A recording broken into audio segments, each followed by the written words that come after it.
So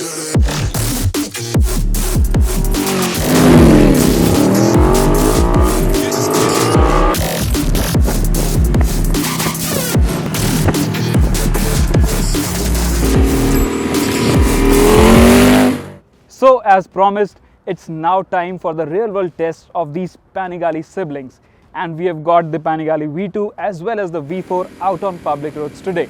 Now the V2 that you see here is the exact same bike that we featured on the racetrack, but the V4, it's now back to road spec. And to help me out with the road test of these two motorcycles, I've got my colleague Jared with me. Now Jared is not really a track rider per se, but he's a very fast road rider. In fact, he's a fan of superbikes as well. I am not a track rider at all. I've probably been on the track maybe twice or thrice in my entire life. But yes, I did start out when I was much younger and much more fit. I had an R6 which I stole from my cousin in the US, and I did dabble with a lot of mid-segment super sports bikes, and I loved them. It was when I came back to India that I finally rode a Firebladed, much bigger bikes in the superbike segment, and I never really, enjoyed them as much because first of all, I was riding in India, and it's very tough riding these kind of bikes with that much power on Indian roads. So yes, I have been on superbikes quite a bit, never on the track though, but yes, I can ride them fast. I am pretty confident and competent as well about these bikes. And let me just start off with the V2 from my experience. Now, I have had a lot of experience with Ducati motorcycles, all of them except their sports bikes. The last one I rode was the 848 Evo, which was years ago. And the V2 now is, I think, 2 generations ahead of that. And I started riding this bike yesterday, and the amount of technology that's been put into this bike is absolutely insane. So for somebody who's just getting into sports bikes, it really is, a very high tech now. It's not just you get on and you ride. There are a lot of different things you can do to the bike, a lot of rider aids to make it more safe for you as well. So riding these kind of bikes on the Indian roads now, yes, it is a lot more fun. You can handle a lot more power, but still you need to be very, very careful. Now, from what I was told is the V4, the S which we have here, is the more performance-oriented version of this bike. The V2 basically looks exactly the same. They're both the most beautiful bikes that I've seen in the sports bike segment. And I was very hesitant to ride the bike initially when Shivan called me because I really don't feel comfortable anymore riding these big bikes in city roads, especially in Delhi. But to my surprise, actually, when I got in the V2 yesterday, when there was no traffic at all, it actually was comfortable, even for a guy of my size, very comfortable. Of course, you are leaning forward. There is a lot of weight on your wrist, but that is expected because these bikes want to extract their full performance potential. So you have to be in that right seating position to get that handling and that braking and acceleration under your control.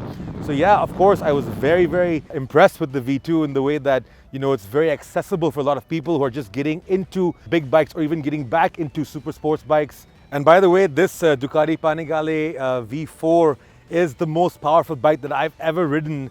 It's got about 220 brake horsepower, and I believe that's because it's got more than the standard version. Can you just go through that with us real quick? So yeah, the one that you see here, it's the V4S. This is the top of the line Panigale. Now this motorcycle comes with full race exhaust. That means the standard motorcycle produces 211 bhp, but this is 226 bhp. But that comes at a price because the exhaust is an optional extra for 6 lakh rupees. So that is quite a lot of money. Now same is the case with the V2 as well, because this comes in just one spec, that is V4. This doesn't get electronic suspension. This one has the electronic suspension. This doesn't have it. It's all manual, and most track riders will prefer it. But on the road, I guess this works better because it automatically, the damping is adjustable, so it does everything by itself. So I think this is a little more comfortable in that regard. But this, again, it's more analog, so most of the riders will prefer that. Now this also has an Akrapovic full racing exhaust, which is an optional extra for 4,73,000 rupees. Now that bumps the power by around 5 bhp, but still that means this motorcycle produces nearly 160 bhp. And talking about the performance, well, the V4, I think that even on the road, it's really a road reversal for me, because on the track I found this motorcycle, it was very physical to ride. But on the road, somehow, it's all right. It felt very comfortable. Yeah, I have to agree. Even I was very hesitant at first to even get on the V4, which is why I told you, let me start on the V2.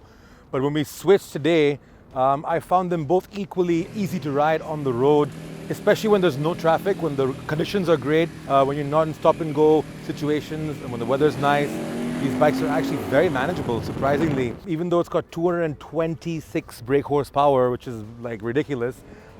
Really, I mean, yeah, it is scary sometimes. So for example, when I was on the highway, I was in 4th gear and I was trying to overtake a car, and just with the slightest twist of the throttle, I was, way ahead of that car and going 140 before I even knew it. So I was like, whoa, slow down there. But still, I mean, the bike feels great. The throttle response is fantastic, but what's really great about this bike is the brakes are phenomenal. So even if you are going faster than what you think you are and you need to slow down, it's just like you can come down to a standstill from 100 to 0 in no time. So it's really good braking capabilities. Again, I have to talk about the handling of these bikes. Even in traffic, light traffic, really easy to maneuver. They're both slim. The chassis and the frame that they've designed for these bikes are fantastic. And I have to say the V2 definitely is a lot more manageable and accessible. First of all, the power, but second of all, also the way it handles on the road. Yes, this is manageable, of course, a little scary sometimes, but if you know what you're doing, if you are a professional or even seasoned rider, it won't be a hassle for you to ride these bikes. The real hassle actually happens when you are in traffic and when the roads are bad. Now, I know you said this has electronic suspension and this doesn't, but it doesn't matter to me. They are very, very stiff. So when we hit the twisty sections up there, they were narrow twisty sections.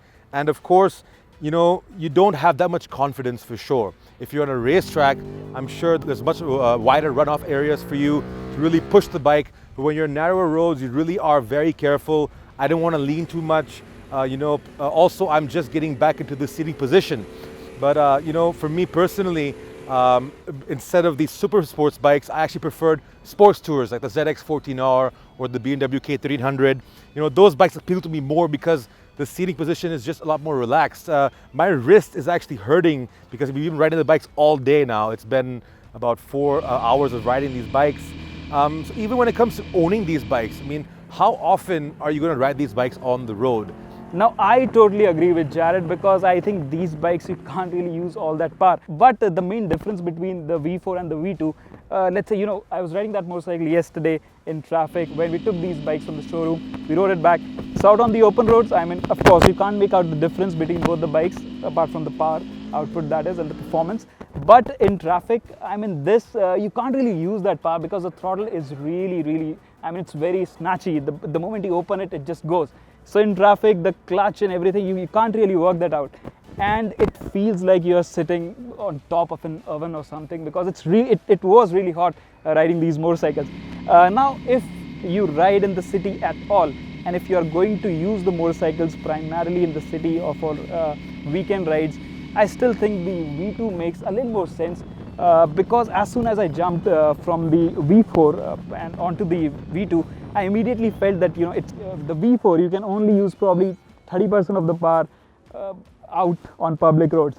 This you can probably stretch it to 50 to 60% because you can open the throttle. At times you can really open the throttle wide open. Yeah. That thing you can't. It just after a full day of riding, I don't think I even crossed 4th gear in this bike at all. And there's a reason why Ducati only brought very limited numbers of this bike here, and that's because this bike is essentially for people who are professionals or who have access to a track. Really, it doesn't make any sense to me buying a bike for 26 lakh rupees and not being able to use it. I'm sure if you're a gazillionaire, it makes no difference to you, but if you're a biking enthusiast and if you have the money, you're definitely going to want to buy this when you have track access. And that's why I think very limited numbers of this bike came and it's no longer available anymore. The new version will come out soon. The V2, on the other hand, is available for anyone to buy because it is more accessible, obviously. And Ducati has always had a tradition when they launch a very powerful machine, their flagship model, they always launch a less powerful variant of that bike as well. Because they need to. Not everyone can handle that much, racing technology. But the problem with this motorcycle, it's nearly 17 lakh rupees, and that's without any optional extra. Now the S1000RR, I rode that motorcycle on the track. I mean, it's probably the most practical all-rounder. You can ride it on the road as well, you can ride at the track as well, and that's a proper litre-class motorcycle, still 1000cc inline 4. And it's got way more power than the V2. Yeah, it has got over 200 bhp. Now that motorcycle, the base variant of that motorcycle is, right now we don't have the BS6 version in India. It'll come soon, but the previous model was only 18.5 lakh. And it had all sort of gizmos apart from dynamic damping control, which is again electronic suspension. So that was missing on that motorcycle. But apart from that, it has all the electronics. It has BMW's shift cam tech. So I see this, although it's a rival to the V4, but when you compare the prices, I think this is really very expensive. But you have to look at it this way, because the BMW, I rode that motorcycle, absolutely loved it, but it felt a little too clinical, it felt German. But this has more style, and this is more, it's more charisma. more it's got more charisma for sure. If you connect with the motorcycle, like we always talk about this thing, if you connect with the motorcycle, I think the Ducati just edges the S1000RR. Definitely, I totally agree with you on all your points that you said. And like I said, if you are into sports bikes, it doesn't get much better than this. These bikes are phenomenal in every aspect of how they've been made and designed and their performance. Even for a guy like me who's not into super high performance sports bikes, they're still fun to ride, even on the road. If you want to go ahead and buy one, it's fantastic. And again, you're doing justice to people who look at the bike also, because not everyone gets to see these bikes. We are discussing so the if same you thing, see these bikes on the road, people are like going gaga over them. So it's great. These bikes are superb in every way. The V4 definitely is on the crazy side of performance, which only certain people can handle. The V2 is the more accessible one. And if I were to choose, there's no doubt in my mind I would choose the V2. But again, I wouldn't buy them in India. It's that simple. They're not cheap, and they're not. You can't really use them to their full potential. I would prefer, like I said, sports tourers or adventure tourers, or even cruisers for that matter, that are way more comfortable for me, especially because I'm tall and fat. So yeah, definitely. So yeah, that's a good point. In fact, for India, I think riding a sports bike on road, it's a bit of a stretch, because you can't really ride these motorcycles on the road. But still, if I have to choose one of these, I think probably it's again the V2, because you shouldn't always think from your heart.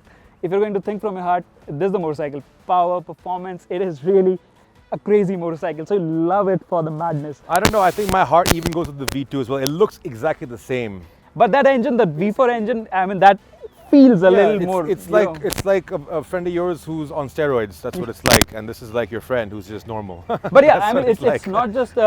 That's what I'm telling you. This thing appeals to both your head and heart. Yeah. So in that regard, I think this is a great motorcycle, a great package. But for the V4, of course, you can't buy it in India right now because it's not BS6 compliant. But Ducati has already updated the motorcycle, as in it doesn't actually meet Euro 5 norms or BS6 norms as yet, but that is going to happen soon. And like you were telling me, you felt this motorcycle a little raw, and it's very stiff. So Ducati has changed a lot of components. They've softened up the electronics, the power delivery, as well as the front end. So it now gets a front end that is 30% less stiff. So they have taken feedback. So this is going to be probably more usable in a day-to-day basis, but it's not going to lose out its track capabilities. So the updated version will be here probably next year. But till then, I think the V2 is definitely the one to have. Well, there you go, guys. That is the one and only video exclusive that you see of a comparison between the Panigale V2 and the V4. Both road test and track Both test. road test and track test. So if you like this video, please make sure to go ahead and like the video, and also subscribe to our YouTube channel. And if you want to see Shivang's full in-depth review, a very technical one, you can always go to www.autox.com.